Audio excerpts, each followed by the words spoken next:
एक शराबी पति की कहानी जिसने कुछ पैसों के लिए अपनी पत्नी को अपने ही दोस्त को बेच दिया। रामधन बहुत गरीब था। दिन भर मेहनत मजदूरी करके सिर्फ 2 वक्त की रोटी के पैसे ही जुटा पाता था। खुदा का यह उसूल है कि वह गरीब के घर कन्या को जरूर जन्म देता है ताकि वह किसी न किसी तरह का कन्यादान करके अपना परलोक सुधार सके। कन्यादान महादान माना गया है। जिसके वंश में कन्या जन्म नहीं लेती वह वंश इस महादान से विहीन रह जाता है। गरीब रामधन के घर में भी एक कन्या ने जन्म लिया था जिसे उसने अपनी हैसियत के अनुसार पढ़ाया लिखाया। रामधन की बेटी का नाम कविता था, जो युवावस्था में आते आते काफ़ी सुशील और सुंदर युवती बन गई थी। युवक उसकी सुंदरता को देखकर आहें भरने लगे थे। एक दिन रामधन के मित्र गोपाल ने उससे कहा, मित्र, अब तुम्हारी पुत्री कविता भी विवाह के योग्य हो गई है। लड़की पराया धन होती है और पराया धन अपने पास ज़्यादा समय तक नहीं रखना चाहिए। चोर लुटेरे सरेआम घूमते फिरते हैं, इसलिए अपनी बेटी कविता का विवाह योग्य वर देखकर जितनी जल्दी हो सके संपन्न कर दो। तुम ठीक कहते हो मित्र, मैं आज ही से अपनी बेटी के लिए योग्य वर की तलाश करता हूँ। रामधन ने अपने मित्र का धन्यवाद करते हुए कहा। बस उसी दिन से वह कविता के लिए लड़का तलाश करने में जुट गया। रामधन की मेहनत रंग लाई और वह बहुत जल्द ही उसे कविता के लिए योग्य वर मिल गया। कमल शहर में रहता था और छोटा मोटा कारोबार करता था। 2 वक्त की रोटियों में कोई टोटा नहीं था।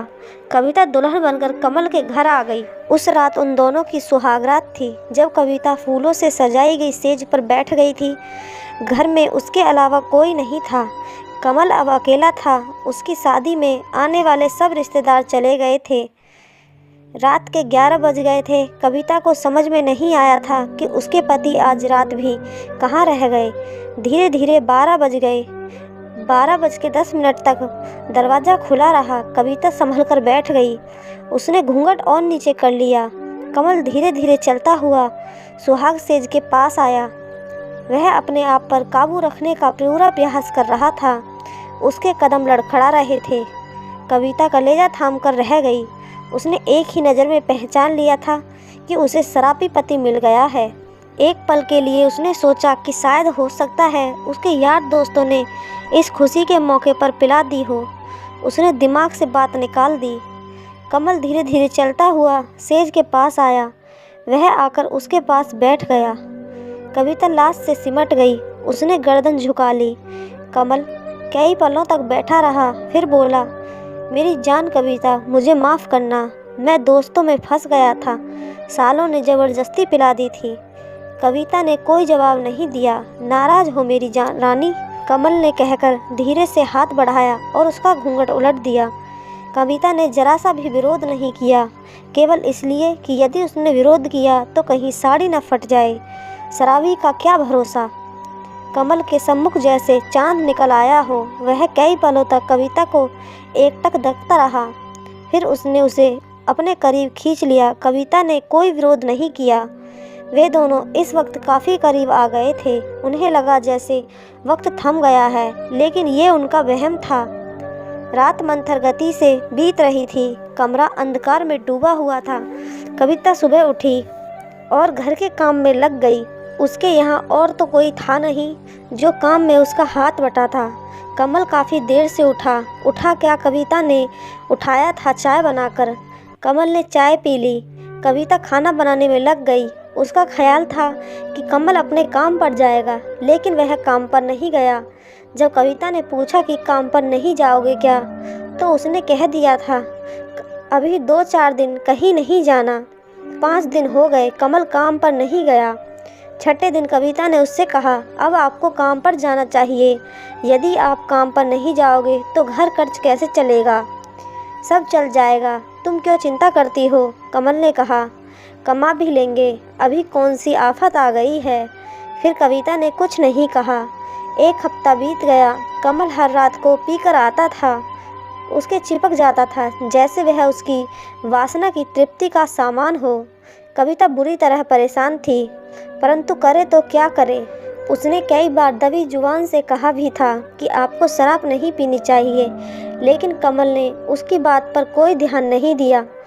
उसके घर में उसके पिता आए और कविता को कुछ दिन के लिए अपने साथ ले गए। 2 दिन बाद कमल उसे फिर ले आया। उस दिन शाम को कमल के 2 मित्र घर में ही आ गए। उन तीनों ने एक साथ बैठकर शराब पी। कविता को ये सब अच्छा नहीं लग रहा था, परंतु करती क्या, मजबूर थी। वह जाकर अपने कमरे में बिस्तर पर बैठ गई। इसका पति और उसके मित्र रात को 11 बजे तक पीते रहे। रात में 11 बजे तक कविता बैठी नहीं रही। उसे नींद आ गई और वह सो गई। उसका तो ये रोज़ का काम था। उसकी आंख तब खुली जब किसी ने उसे दबोच लिया था। उसने आंख खोलकर देखा, उसका पति नहीं था। उसने चीखना चाहा तो उसने उसके मुंह पर हाथ रख दिया। काफ़ी देर तक संघर्ष चलता रहा। आखिर में उसने कविता को दबोच लिया, किसी हिरनी की भांति, जैसे कोई सिंह दबोच लेता है। कविता रोती रही। वह उसके चुंगल में कसमसाती रही और उसकी इज्जत लुटती रही थी। वह सोच रही थी कि उसका पति किस काम का, जिसे इस बात का भी ज्ञान नहीं कि उसकी पत्नी के साथ क्या हो रहा है। उसके पति का वह साथी अपनी मनमानी करके चला गया। रात के करीब 3 बजे उसका पति कमल उसके पास लड़खड़ाते हुए कदमों से आया। उसने कविता को छूना चाहा तो उसने उसे दूसरी ओर धकेल दिया। वह पलंग से नीचे गिर पड़ा। बेशरम, तुम्हें डूब मरना चाहिए, कविता ने पागलों के समान चीखते हुए कहा। क्यों, क्या हुआ? ये तुम पूछते हो क्या हुआ? कविता ने उसी तरह चीख कर कहा। जिन्हें तुम अपना दोस्त कहते हो, जिनके साथ तुम शराब पीते हो, जानते हो उनमें से एक ने क्या किया? क्या किया? उसने मेरी इज्जत लूट ली। हाँ हाँ, अच्छा तो तुम इस बात से नाराज़ हो? अरे रानी, कोई बात नहीं, वह बहुत पैसे वाला है, उसके आने से मुझे कोई ऐतराज़ नहीं है। कमल ने एक जोरदार ठहाका लगाते हुए कहा। ओह हाँ रानी, अब हर बात कविता की समझ में आ चुकी थी। वह समझ गई थी कि उसको उसके पास भेजने वाला उसका अपना पति ही था। गिलानी से उसका मन भर आया। वह सोचने लगी कि उसे कैसा पति मिला जिसे न अपनी इज्जत का ध्यान न अपनी पत्नी का। वह उसकी कमाई खाना चाहता है, गंदी कमाई। उसे तो बहुत पहले समझ लेना चाहिए था। जो पति अपनी रोजी रोटी के लिए सतर्क नहीं हो सकता, वह अपनी पत्नी के लिए क्या सतर्क रहेगा। उफ, कविता दूसरी ओर करवट लेकर सो गई। उसने कमल को अपने तन पर हाथ तक नहीं लगाने दिया था। दूसरे दिन भी उसने कमल से कोई बात नहीं की और कमल वह सोच रहा था कि कोई बात नहीं, न बोली न सही, धीरे धीरे सब कुछ बर्दाश्त करने की आदत पड़ जाएगी। रात को जिस समय कमल शराब पीकर कमरे में आया, उस समय कविता अपनी किस्मत पर रो रही थी कि उसने पिछले जन्म में कौन सा पाप किया था कि उसको कमल जैसा पति मिला, जिसे उसकी इज्जत का कोई ख्याल नहीं है और अपने हाथों से अपनी पत्नी को दूसरों को सौंप रहा है। जबकि मर्द तो ऐसे होते हैं कि कोई उनकी पत्नी की ओर नज़र भरकर देख भी ले तो वह मरने मारने को तैयार हो जाते हैं। किस बात का पति है वह उसका? क्या केवल नाम का, या उसके द्वारा वह स्वयं धन पैदा करना चाहता है? गिलानी से बुरी तरह मन भर आया उसका। कमल ने कविता को हाथ लगाया। कविता ने उसका हाथ झटक दिया और कहा, तुम्हें मेरे जिस्म पर हाथ लगाने का कोई अधिकार नहीं है। क्यों? उसने कहा, तुम मेरी पत्नी हो। किस बात की पति हो तुम? कविता ने कहा, क्या केवल इस बात के कि तुम मदिरा पान करके आओ और मेरे तन से खेलो? पति कैसे होते हैं, उनका क्या कर्तव्य होता है जानते हो तुम? पति वो होते हैं जो कमा कर लाएं और अपने घर का खर्च चलाएं। पत्नी यदि गलत रास्ते पर जाती नजर आए तो उसे खूब डांटे। तुम्हारी तरह के पति नहीं होते जो नोटों के लिए अपनी पत्नी को दूसरों को सौंप देते हैं। सच तो यह है कि तुम्हें तो डूब मरना चाहिए। तुमने तो दुनिया भर के शौहरों को बदनाम कर डाला है। तुम मेरे पति नहीं हो, गर्म गोश्त के व्यापारी जरूर हो सकते हो जो पैसे की खातिर अपनी बीवी से धंधा कराते हैं। कमल ने कुछ नहीं कहा, वो बस उसी तरह से छेड़छाड़ करता रहा। काफ़ी देर बाद बोला, कविता तुम क्यों परेशान हो? औरत को डर तो अपने पति का ही होता है ना। जब मुझे कोई ऐतराज़ नहीं तो तुम क्यों चिंता करती हो? खाओ पियो मौज करो। क्या कहूँ तुम्हें? क्रोधित कविता बोली। कोई उचित शब्द नज़र नहीं आ रहा। हाँ, यदि तुम्हारे स्थान पर मैं होती और मेरे स्थान पर तुम होते, अब तक तुम्हारी इस नीच और जलील दोस्त की गर्दन कलम कर चुकी होती और स्वयं अपने आप को गोली मार ली होती। इस संसार में केवल इज्जत ही गई तो है, और यदि वह भी समाप्त हो गई तो फिर बचा क्या? हाँ, कविता ने कहा। सुनो कमल, वैसे तो मेरी नज़रों में अब तुम्हारी कोई इज्जत नहीं रह गई, लेकिन फिर भी एक बात याद रखना, इस तरह की हरकत मेरे साथ कराने का प्रयास भूलकर भी मत करना।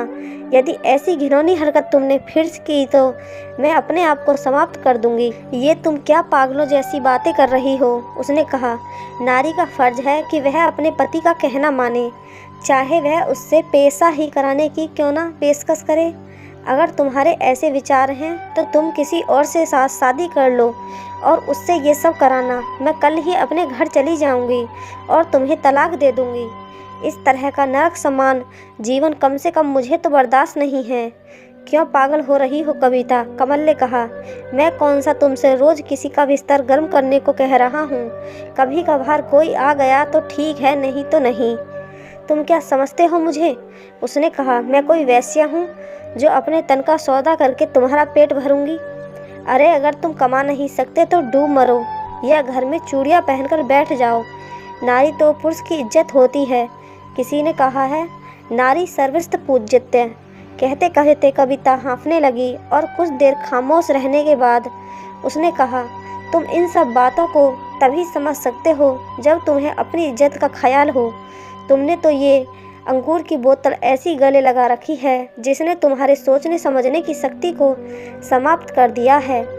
अगर तुम में थोड़ी बहुत भी बुद्धि है तो इस शराब को छोड़ो और अपना काम करो। शराब पीने वालों का यही हाल होता है, उनके घर बर्बाद हो जाते हैं। सच यही है, शराब आदमी को सोचने समझने की शक्ति को समाप्त कर देती है। कमल ने उसके बाद कुछ नहीं कहा। वह दूसरी ओर करवट लेकर सो गया। कविता भी करवट लेकर लेटी रही। कविता ने इस बात का पक्का निश्चय कर लिया था कि यदि इस बार उसके पति ने इस प्रकार की हरकत कराने की कोशिश की तो वह अपनी जान दे देगी। 15 दिन गुजर गए, कोई बात नहीं हुई। कमल ने काम पर जाना शुरू कर दिया था, लेकिन उसने शराब पीनी बंद नहीं की। कविता ने उससे बोलना शुरू कर दिया था। उसने सोचा था कि शायद उस दिन की बातों का उस पर असर हो गया है और वह सीधी राह पर आ गया है। कभी कभी ऐसा भी हो जाता है कि आदमी को कोई बात लग जाती है, लेकिन कहते हैं ना, कुत्ते की पूंछ 12 साल तक नलकी में रखो, जब भी निकलेगी टेढ़ी ही। कमल ने यह देखने के लिए कि अब वह क्या करती है, उस रात को फिर उसने अपने एक साथी को कविता के कमरे में भेज दिया। जब उसने जाकर उसे छुआ और उसकी आंख खुली तो उसने अपनी पूरी शक्ति के साथ दूर ढकेल दिया। बचाओ बचाओ, वह चीखी भी थी, परंतु बचाने कौन आता? उसे भेजने वाला तो उसका अपना पति ही था, जो अपनी पत्नी के शरीर को बेचकर उसकी कमाई खाना चाहता था। आदमी के आगे औरत कमज़ोर होती है, फिर भी उसने हिम्मत दिखाई और उसको दूर फेंक दिया। भागकर कमरे से बाहर आई और भागकर वहां पहुंची जहां उसका पति था। उसका पति छत पर था।